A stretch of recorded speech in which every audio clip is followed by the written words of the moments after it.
Jeg hedder Emma. Jeg går i 1. C på Handelsskolen København Nord i Lyngby. Jeg har valgt Handelsskolen, fordi jeg synes, det kunne være spændende at have en masse nye fag, som jeg måske ikke ville få på STX. Jeg har valgt Handelsskolen, fordi jeg godt ville have en videregående uddannelse, som handlede med noget med handel. Fordi jeg godt senere i mit liv vil starte min egen virksomhed, og så tænker jeg, at det ville åbne mange døre, og så vælge Handelsgymnasiet. Jeg var ude på besøgsdag, der var en rigtig god stemning herude, og folk var rigtig flinke til at vise en rundt og sådan noget. Det i hvert fald bare fladads på stedet. Jeg har valgt Handelsskolen, fordi jeg synes, det var spændende at have nogle nye fag. Erhvervsøkonomi synes jeg også er rigtig spændende, fordi det er sådan noget, man ikke har haft før. Så er det sådan nogle nye ting, man lærer, og noget med promotion og sådan noget, som jeg jo godt skal vide, hvis jeg skal være iværksætter senere. Så det synes jeg faktisk er rigtig spændende. Mit yndlingsfag er nok matematik, fordi jeg synes, det er rigtig spændende at lære om sådan noget med tal og sådan noget, og det interesserer mig rigtig meget.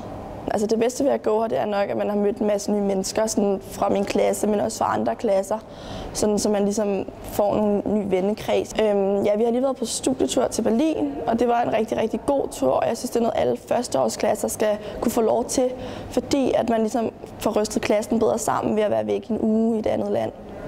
Det var rigtig spændende at starte på skolen. Jeg var lidt nervøs de første par dage, men vi havde nogle tutorer fra 3. G, som hjalp os på vej i starten, og så var der et introforløb, hvor der var en masse aktiviteter, som ligesom skulle ryste klassen bedre sammen.